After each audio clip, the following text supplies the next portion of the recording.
eh, resulta muy interesante porque tiene que ver con los hábitos y el consumo de los argentinos y de las argentinas en nuestro país, y se ha reglamentado la ley de etiquetado frontal, un viejo reclamo, un reclamo que llevaba muchos años para avanzar en nuestro país, una ley que de alguna forma tomó la iniciativa en la región y que puede llegar a ser modelo, por lo menos para muchos países de nuestra región en materia alimentaria. Y bueno, para hablar sobre esta reglamentación, tenemos en línea a Ignacio Porras, que es el director de la Sociedad Argentina de Nutrición y Alimentos Reales, SANAR, y ha sido uno de los impulsores de esta ley de etiquetado frontal. Licenciado, ¿cómo está? Fernando Barrera, Javier Liaño lo saludan. ¿Qué novedades tenemos con relación a la reglamentación de la ley? Hola, muy buenas tardes. Bueno, primero festejar, ¿no?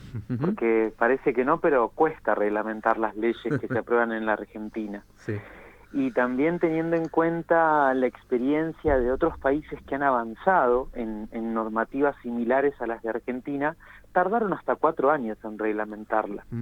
Entonces, que en meses de calendario el Ministerio de Salud haya tardado 4 meses en reglamentar esta ley, que resulta muy ambiciosa por lo que busca conseguir, y garantizar estos 3 derechos que se venían vulnerando, ha sido más o menos en tiempo récord.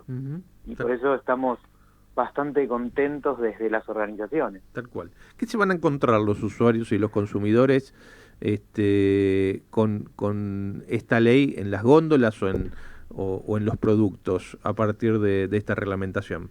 Bien, los y las consumidoras van a encontrar, siempre y cuando haya un exceso en agregado de nutrientes críticos por parte de la industria alimentaria, sean azúcares, grasas totales, grasas saturadas o sodio, una serie de octágonos que nos advierten sobre ese exceso. Y a la vez va a haber otro octágono más que va a estar atado a si ese diseño comestible tuvo agregado de azúcares o de grasas, donde también nos van a alertar sobre el exceso en calorías. A la vez se suman dos nuevas leyendas precautorias que no van a tener formato octágono, sino van a ser rectangulares, que nos van a advertir sobre la presencia de edulcorantes o de cafeína y su no recomendación en niños y niñas. Bien, cosa de que podamos tomar decisiones informadas de compra y también de administración, ¿no? Administración hacia niños y niñas de alimentos, lo que consideramos alimentos.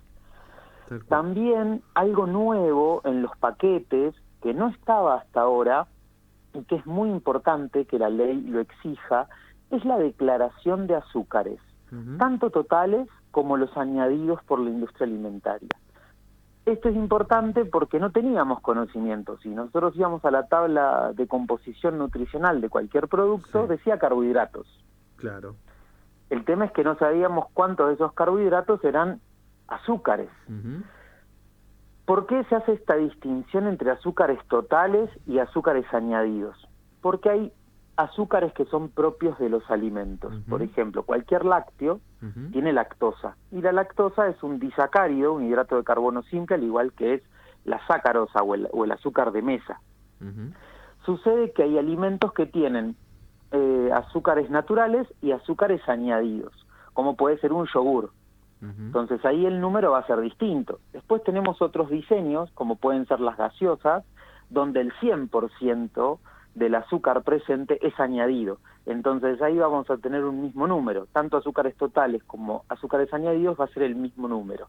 Bien, y esto es toda información que se va a dar, que hoy ya se da en las grasas, por ejemplo. Cuando uno ve grasas totales, tenemos un desagregado que es grasas saturadas, grasas poliinsaturadas, que tal vez la gente no tiene por qué entender mucho, pero tiene la información y puede preguntar a partir de eso, ¿no? Puede funcionar como disparador. Bueno, hoy también lo vamos a tener a partir del cumplimiento de esta ley, lo vamos a tener también con los azúcares. Licenciado Porras, Javier Liaño le habla, buenas tardes.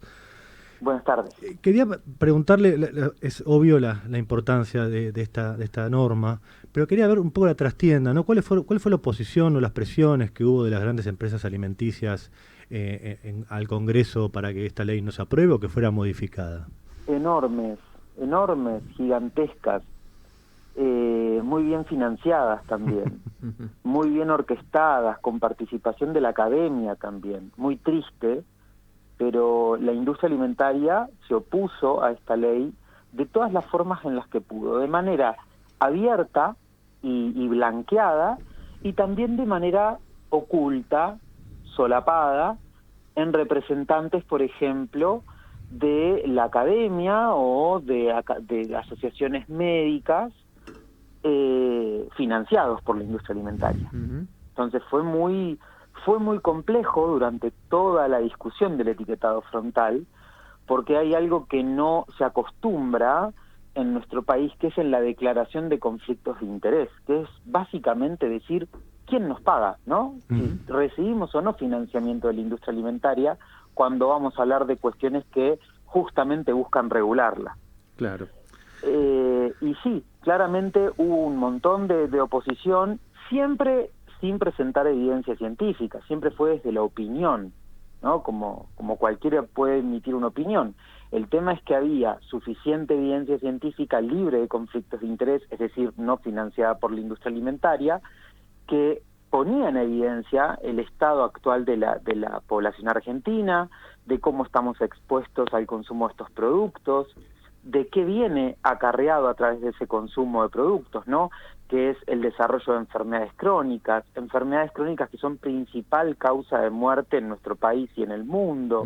Entonces, sumado todo eso, más la evidencia que realizó el Ministerio de Salud acerca de cuál era la forma gráfica más conveniente, la que era más rápida en la interpretación por los consumidores y consumidoras, qué relación tenía el perfil de nutrientes de OPS, que vendría, para explicarlo de forma sencilla, serían los límites a partir de cuándo corresponde poner sello a un producto, es quien establece esos límites, que tienen ese perfil de nutrientes. El Ministerio de Salud corroboró que sea el de mejor correlación con nuestras guías alimentarias argentinas. Bueno, absolutamente toda la evidencia científica que sustenta este proyecto de ley es libre de conflictos de interés y nunca pudo ser rebatida por la industria alimentaria. Tal cual.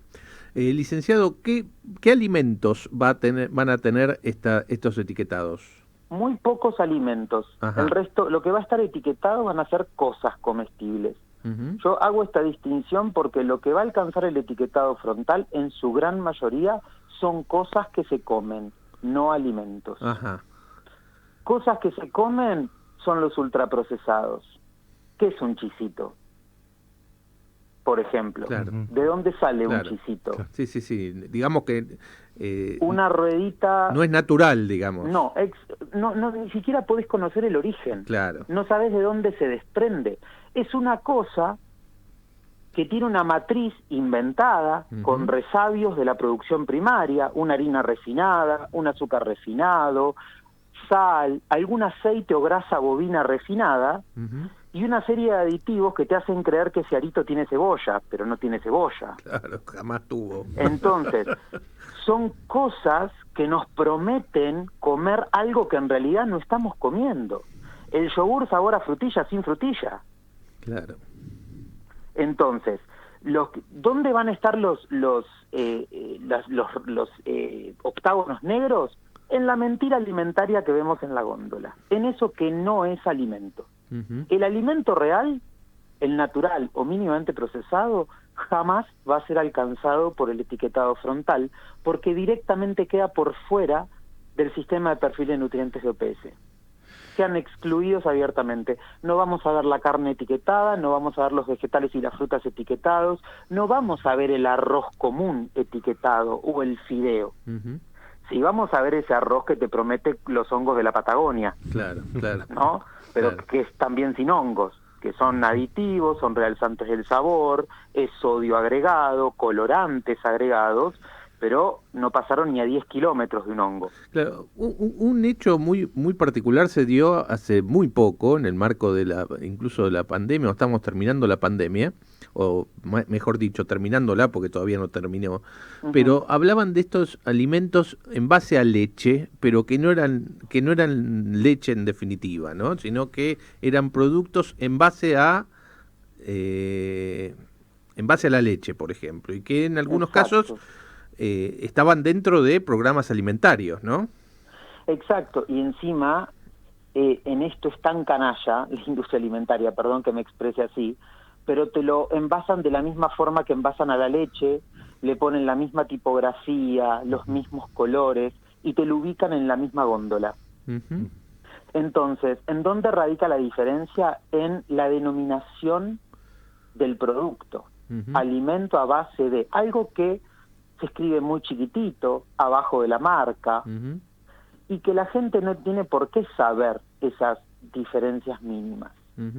Yo, por mi parte, celebro que estas cosas de alguna forma se hablen y se discutan, porque es muy común pensar que todo lo que nos venden son alimentos, y no.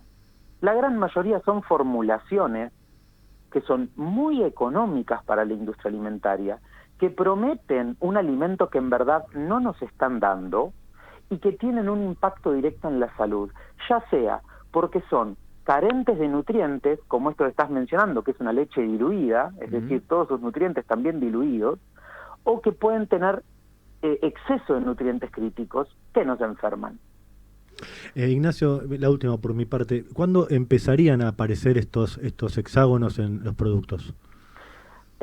Calculamos que a partir del mes de agosto, interpretando lo que dice la reglamentación, que habla de 9 meses en una primera etapa para las grandes marcas, empezando esos 9 meses cuando toma vigencia la ley, que eso fue el 21 de noviembre del año pasado.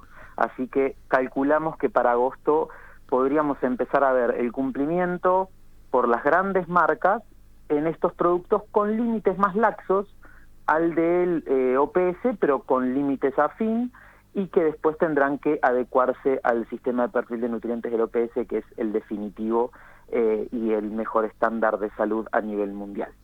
Licenciado, por último, ¿qué sanciones tiene una empresa alimentaria que no coloca los etiquetados en sus productos? Por lo que dice la reglamentación, son 400 veces el valor del producto de venta, y creo que eso puede llegar a alcanzar a los 40 millones de pesos. Algo así.